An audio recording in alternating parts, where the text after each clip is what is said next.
if you like getting kicked in the nuts repeatedly, this is the event for you, because that's what it seems like happens a lot.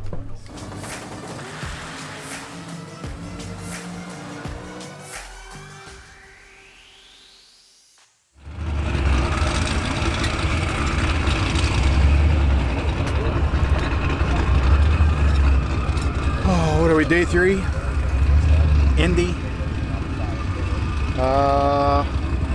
Yesterday it rained all day, so it was raining this morning a little bit, but it has cleared up. It looks like it's going to be clear. We're going to get to make our runs, a couple runs in here, and then back to where we started at Norwalk. So that drive's going to be a pretty good one, because I think just my rough looking at it, I think it was about 300 miles. So we'll see, but as long as we don't have rain today, that'll be 1,000 times better than yesterday. So we got to do 2 runs. So 2 runs.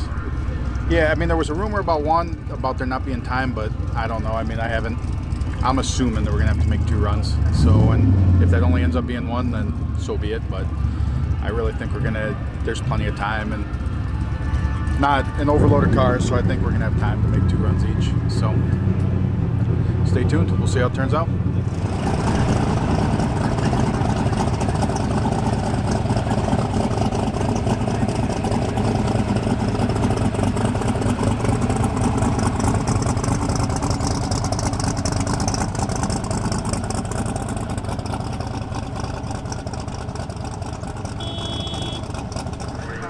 It's so racetrack to the street drive. It's really pretty minimal right now. It's just tires is the main thing, and really we would drive them on the slicks because we've done that before. But you drive them on these slicks and it just destroys the tire. So that's the only reason we actually do it. Otherwise we drive it all, with a slick on it. But then we do. I just put in a street spark plug. It's just a hotter plug and helps it run cleaner. And then we do. Then we just flip the levers around. We've shown that before, where you just flip the levers around for doing the fuel system. Super easy. I think that's it. I mean, it's pretty easy conversion. So this car is even easier a little bit easier than 2.0. And there's not much to do with 2.0. So other than that, yeah, that's it. I mean, it's super easy. We could drive it. For the exception of the front fuel cell is small, we could drive this thing in race tune, period. Just drive it anywhere we want. In fact, we do. We drove it here from the last 7-8 miles, whatever it was, from Johnny Lindbergh's shop, who welded up that header for us. We put it in race mode, put the slicks on it, it just ran it exactly the way it's going to go down the track. So I just fueled it up, put the hood back on it, and we're ready to run. So super easy. They're a little tart at first, but that was the first round. You get over it. Yeah. You get over it. That was the first round, so I'll just eat the second round after they get that brake clean juice off there. if people start falling down around here, it wasn't me. Our food license is current.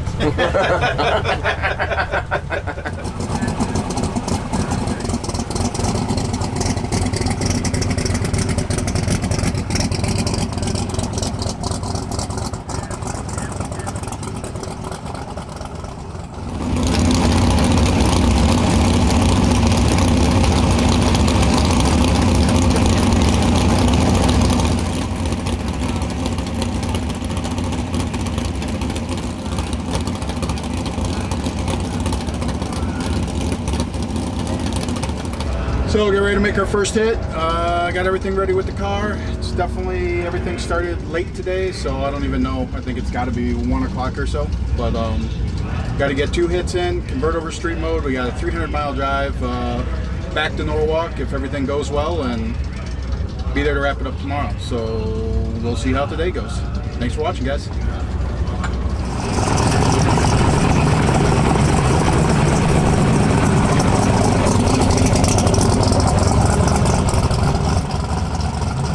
This is actually the first time that Kyle's been working on tuning a car separate from me, and we're actually at the starting line at the same time.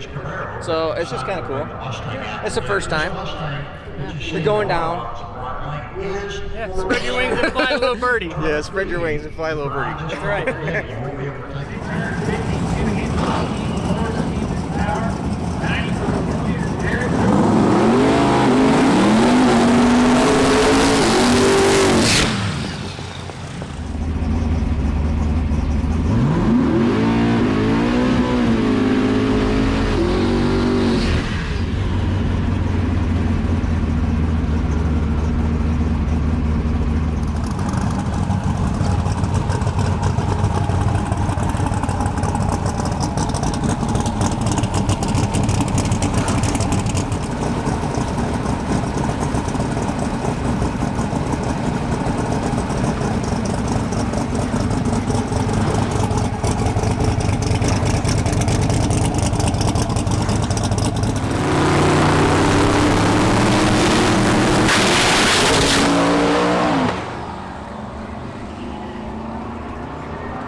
I don't know what that was all about.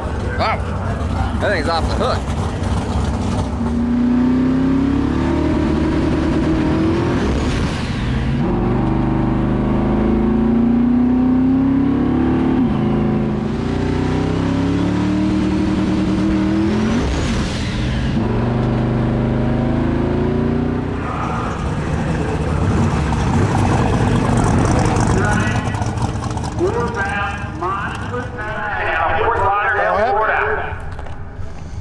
It took it forever to come up on boost, so like, I don't even know where it was at on boost, but then obviously it launched and it spun or dropped water. Did I spill water under my tire? I don't know. There was either nothing there or I did something, so no clue. Water spots. Boosh, boosh, boosh, boosh, boosh. Yeah, Cletus hasn't made it down, Clark hasn't made it down. Well, that's the thing. Like, I thought I dumped water in front of my tire the way it just freaking... Oh, just insane off the hook. Yeah. They ran the normal program. It was maybe a little bit hot on boost on launch, but change it. And I don't know if it was just water in there that took it a long time to get up on boost. I don't know what the reason was, but it took it a while to spool. Yeah, it's just too hot for the track. I mean, or as far as hot, meaning the tune-up was too hot. That thing is just the same tune-up we've run for the last, when Cletus drove it, the first races there at Norwalk, and so they just different prep, I guess. So we'll just have to knock some power out of it and just get down the track, and then we'll come back on the second one, see if we can put a little more at it. But we should be all right. I mean, we got more than enough. We just need to tame it all down. If money is burning a hole in your pocket and you want to go street racing. Doing a little computer hot wiring. So it seems like we got a switch that was bad when we went up there, and with the intercooler, and I only figured it out because when I came back to fuel it up, I put my hand on the intercooler and it should have been freezing cold after that ice water was circling through it, and it was hot. So then I knew the intercooler wasn't. I jumped the wire to the intercooler to make sure that that it wasn't the pump, So versus opening the switch panel and trying to deal with all that crap that's inside there, we're just changing. I'll turn on the fog lights to activate the boost controller. So that's where we're at. We're gonna program that, and then whatever. He took some power out, and hopefully we can get up there and go down the track and get 2 passes in, so we can get the heck out of here. So.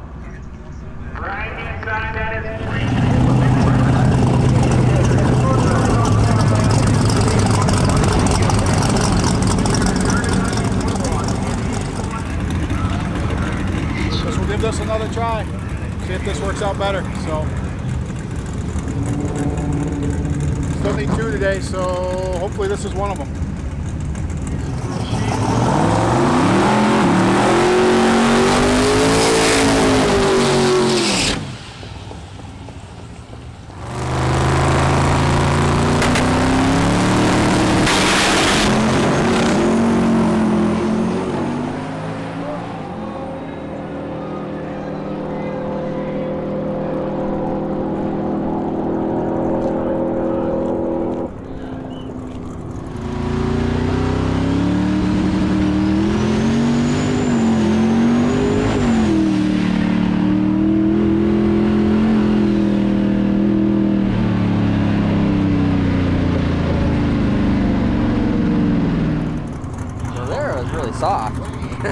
Does really soft. It is a little lazy building boost, so I'll have to see what's going on with that. But it left really lazy, which is fine. And then obviously boost turns on out there. So, and what really needs to always happen is we can pour more power to it out there, but if it's not running the very front half, that first 100 foot, it don't matter.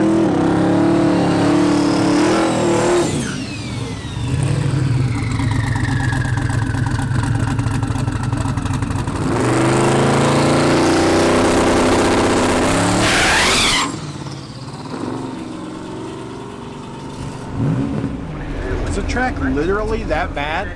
Like, I mean, obviously I had to get a time out of it, but like, I don't know if it's the car or the track. That's the thing. I don't know if something's, because like, even that last time when I drove down, I started feeling like wobbly. So, I mean, looked underneath there, but I mean, it doesn't look like there's anything wrong, so I just can't figure out what the hell.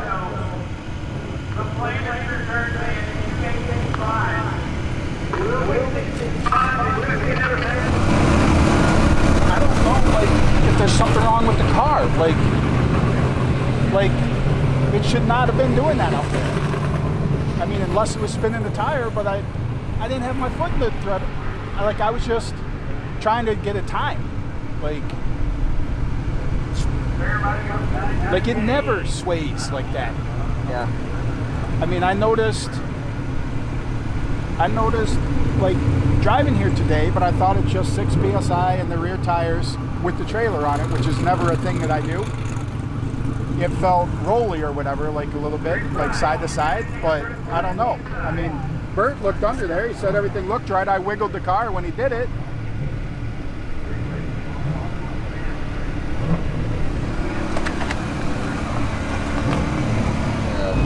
30% throttle, it was only making 10 pounds of boost, and look at the engine RPM skyrocket up.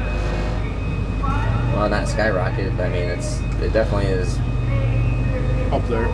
climbing. You know, I mean, that's a pretty fast climb right there. And it's, you know, it's only making 15 pounds of boost, so I took some more, but all the timing has come back into it right here. See this timing right there? So that's what was going down the track, and then all the timing's in there right when you were kind of giving it a little more throttle right there. I think maybe it's spinning. I was gonna go over there and see if the sack lifted, and see if he was just spinning or what the deal was out there too. Well, yeah, I was starting to get just into shifted. it good the one time, and then that's when I was starting. Well, I think I did cross the center line, but It was I don't close. know. I don't think you crossed it, but it I was don't know. close. I looked thought you at were the gonna cones. hit the cone. Well, I looked at the cones, and I'm like, all right, I got to get away from the cones, but I got to get a time, like, because I mean, I was trying to just go and run into 7 or something. Yeah. To So get I the just time, so I just took some timing out farther out, so it doesn't all ramp back in right here. And Well, I mean, the thing is, I mean, you could just, yeah, I mean, just trying to get down track. we could just turn off the boost control, like, and just ride the gates. Yeah, well, I think didn't I change the? No, that's first car to change gate on that. So Okay. So, I mean, don't matter. I mean, I'll just drive down, like, don't matter. I mean, I'll see what it'll do. So, all right, that's what you can do.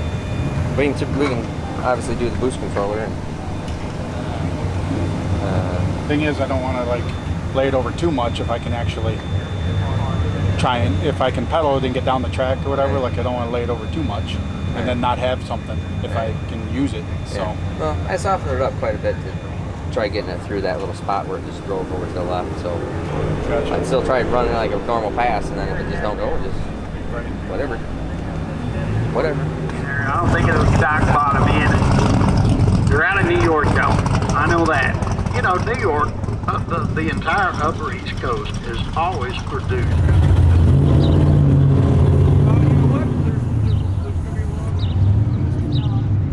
But the trans doesn't and the voltage doesn't. And voltage says 0.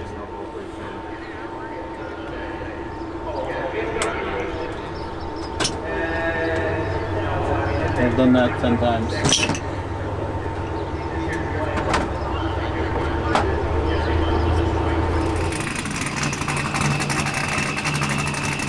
See what happens. I don't know. Had no gauges, no nothing. Power randomly turned off, but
work anymore either. I've seen it turn on a couple times, but I don't know, something has gone completely haywire. Electronics. There's no brake lights either. Yeah, there's something going on. I have no idea. Not a wiring guy.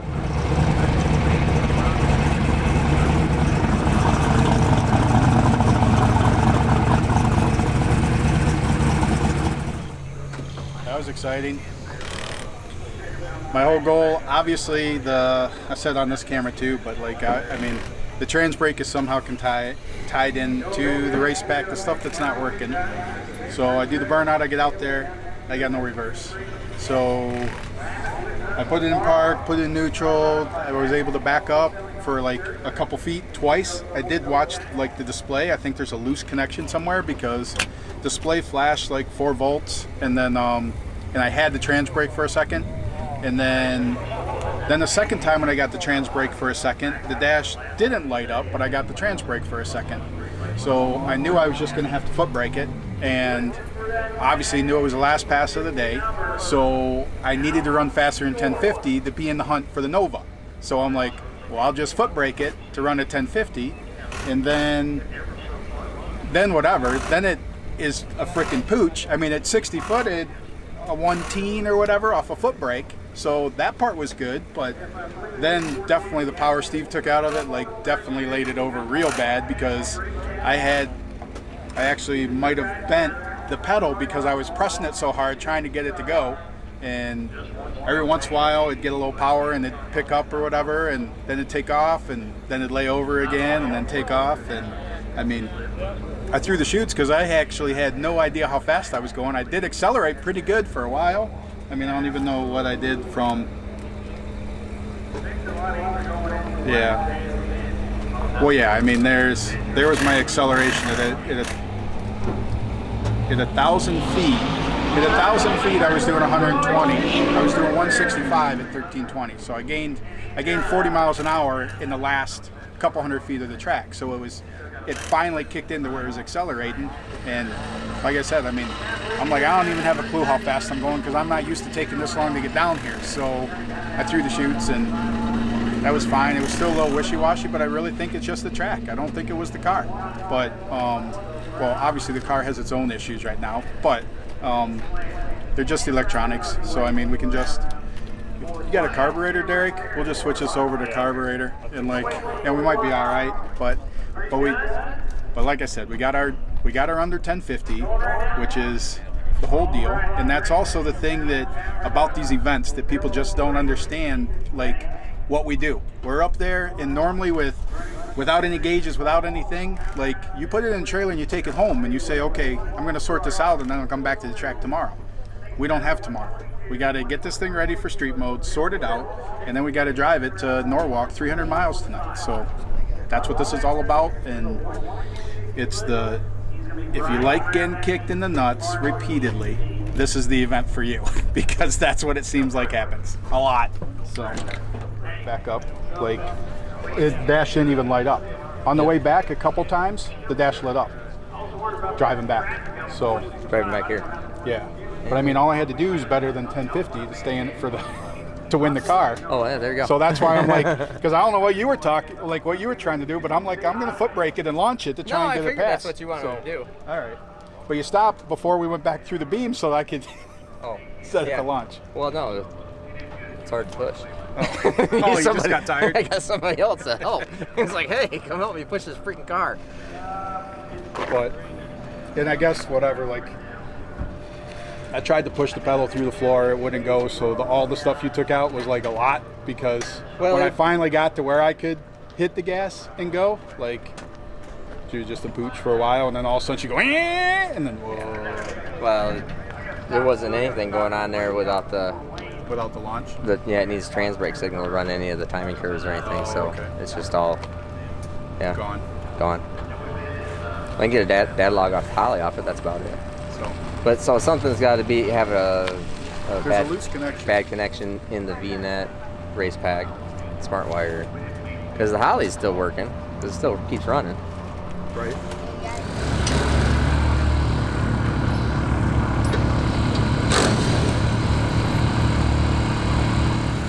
hopefully sometime soon.